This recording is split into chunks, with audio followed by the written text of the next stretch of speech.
ইংরেজিতে এমন অনেক ওয়ার্ডস আছে যেগুলোর সিঙ্গুলার এবং প্লুরাল ঠিকমতো ব্যবহার না জানলে ভুল ব্যবহার করে অনেক সময় সমাজে হাসির পাত্র হতে হয়।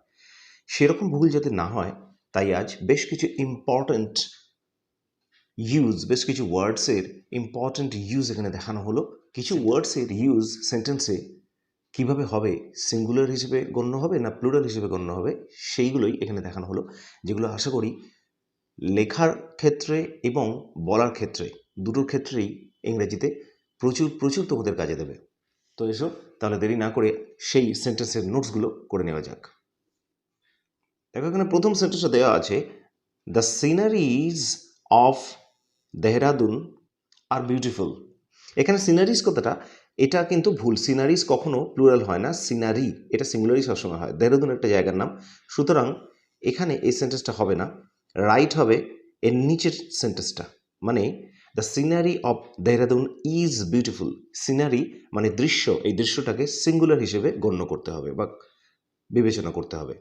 পরের sentence, the informations are correct. Information মানে আমরা জানি খবর, এই খবর এটা সবসময় কিন্তু সিঙ্গুলার হয়, ইনফরমেশনস আর এটা কখনোই নয়, সুতরাং এই সেন্টেন্সটা ইনকারেক্ট বা ভুল। রাইট সেন্টেন্সটা হবে দ্য ইনফরমেশন ইজ কারেক্ট, এটাকে সিঙ্গুলার হিসেবে গণ্য করতে হবে। পরের সেন্টেন্স দেখো, my father likes poetries of Keats. এখানে কিডস হচ্ছে জন কিডস, একজন কবির নাম।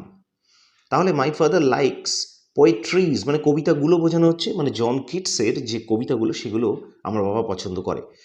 এই সেন্টেন্সটা কিন্তু এখানে ভুল। এখানে অ্যাকচুয়াল সেন্টেন্সটা হবে my father likes poetry of kids, মানে পোয়েট্রি কবিতাগুলো, কবিতা একসাথে বোঝালেও কিন্তু এটা সিঙ্গুলারই হয়, সেক্ষেত্রে এটা পোয়েট্রি হবে, পোয়েট্রিজ কথাটা এখানে ইউজ হবে না। পরের sentence, the machineries are maintained well.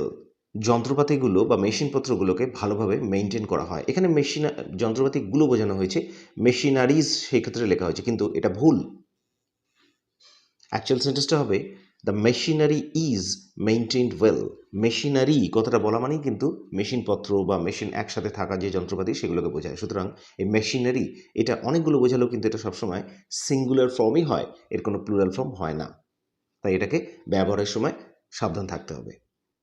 পরের সেন্টেন্স, হি পারচেজড সাম স্টেশনারিজ। স্টেশনারিজ কথাটা বলতে আমরা কাগজপত্র, পেন, খাতাপত্র ইত্যাদি এগুলো বোঝাই। তাহলে হি পারচেজড সাম স্টেশনারিজ, এখানে স্টেশনারিজ প্লুরাল ভেবে বলা হয়েছে অনেকগুলো জিনিস, কিন্তু এই সেন্টেন্সটা ভুল। অ্যাকচুয়ালি উত্তর হবে হি পারচেজড সাম স্টেশনারি। এই স্টেশনারি এই কথাটা মানেই কিন্তু কাগজপত্র, খাতাপত্র ইত্যাদি বোঝায়, সুতরাং স্টেশনারি এই কথাটা কিন্তু সবসময় সিঙ্গুলার, তাই উত্তরটা হলো হি পারচেজড সাম স্টেশনারি, সে কিছু কাগজপত্র।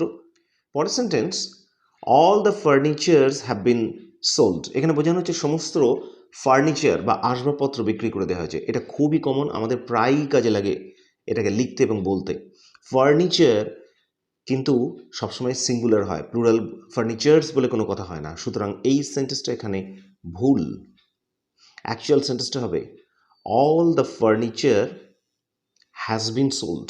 সমস্ত ফার্নিচারই বিক্রি হয়ে গেছে। ফার্নিচার এই ফার্নিচার কথাটা বলা মানেই কিন্তু সমস্ত আসবাবপত্র, এটা একটা সিঙ্গুলার, তাই সিঙ্গুলার ফার্নিচার কথাটাই ব্যবহার হবে এবং এর সাথে হ্যাজ বিন সোল্ড এইভাবে ব্যবহার হবে কথাটা, এটা প্লুরাল হিসেবে গণ্য হবে না।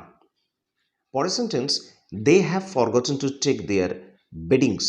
এখানে বেডিংস কথাটার মানে বিছানাপত্র ইত্যাদি বোঝাচ্ছে, তাহলে কথাটার মানে হচ্ছে they have forgotten to take their beddings, মানে তারা তাদের বিছানাপত্র নিতে ভুলে গেছে।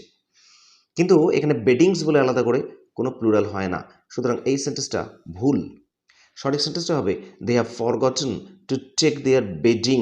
এই বেডিং কথাটা বলা মানেই কিন্তু এখানে বিছানাপত্র ইত্যাদি একসাথে বোঝাচ্ছে, তাই এটা সিঙ্গুলার সবসময় এবং সিঙ্গুলার হিসেবেই এটাকে গণ্য করতে হবে, তাই উত্তরটা হবে they have forgotten to take their bedding. পরের sentence, the players had luggages with them. খেলোয়াড়দের সাথে তাদের জিনিসপত্র ছিল। লাগেজ মানে আমরা ব্যাগপত্র, জিনিসপত্র ইত্যাদি বুঝি, তাহলে এখানে লাগেজেস এইটা বলে কোনো আলাদা করে প্লুরাল কিছু হয় না, সুতরাং এই সেন্টেন্সটা ভুল। দেখো ভুলগুলোর পাশে আমি ভুল বলে মার্ক করে দিয়েছি, আর ঠিকগুলোর পাশে ঠিক বলে মার্ক করা আছে। সুতরাং এই সেন্টেন্সটা এভাবে লিখতে হবে, the players had luggage with them. Luggage কথাটার মানেই কিন্তু একসাথে অনেক ব্যাগপত্র বা জিনিসপত্র ইত্যাদি বোঝাচ্ছে। তাই লাগেজ সবসময় সিঙ্গুলার হয়, লাগেজেস কিন্তু প্লুরাল কখনো ইউজ হবে না। তাই উত্তরটা হলো the players had luggage with them. খেলোয়াড়দের তাদের সাথে তাদের জিনিসপত্র ছিল বা ব্যাগপত্র ছিল। পরের sentence, my father gave me many advices. এখানে অ্যাডভাইজেস কথাটা প্লুরাল ভেবেই ব্যবহার করা হয়েছে, যে অনেক উপদেশ দিয়েছিল। এই সেন্টেন্সটা কিন্তু ঠিক নয়, কারণ অ্যাডভাইজেস এইভাবে কোনো প্লুরাল কিন্তু হয় না। সব থেকে ভালো তোমরা এইভাবে কথাটা ব্যবহার করবে, মাই father gave me many pieces of advice. এই পিসেস অফ অ্যাডভাইস কথাটাই কিন্তু অ্যাকচুয়াল সঠিক কথা, মানে অনেক উপদেশ দিয়েছিল। তাই উত্তরটা হবে my father gave me many pieces of advice. এ প্রসঙ্গে একটা কথা বলে রাখি, অ্যাডভাইস আমরা স্পেলিংয়ের ক্ষেত্রে অনেকেই এটা দেখবে, অনেকের অনেক সময় কনফিউশন থাকে। অ্যাডভাইস ADVIAC থাকে অ্যাডভাইস স্পেলিং, আবার ADVICE এটাও থাকে।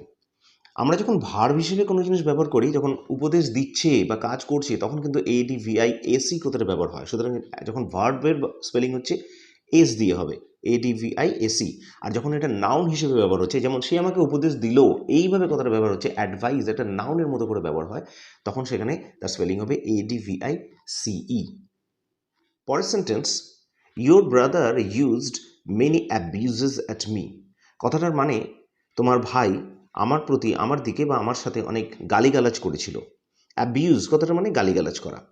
এখানে অ্যাবিউজেস এইভাবে আলাদা করে কোনো প্লুরাল ফর্ম ব্যবহার হবে না, সুতরাং এই সেন্টেন্সটা ভুল।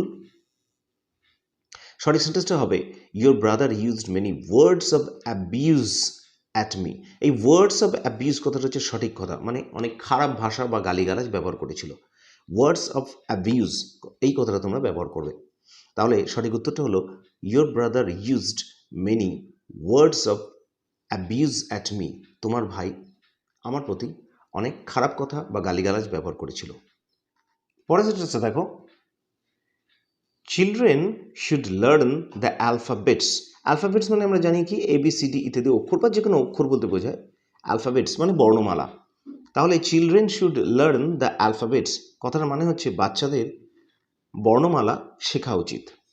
কিন্তু অ্যালফাবেটস এইভাবে ডাইরেক্টলি এর কোনো প্লুরাল ফর্ম হয় না, সুতরাং এই সেন্টেন্সটা ভুল। অ্যাকচুয়াল সেন্টেন্সটা হবে children should learn the letters of alphabet. তোমরা সবসময় এই কথাটা ব্যবহার করবে, লেটার্স অফ দ্য অ্যালফাবেট।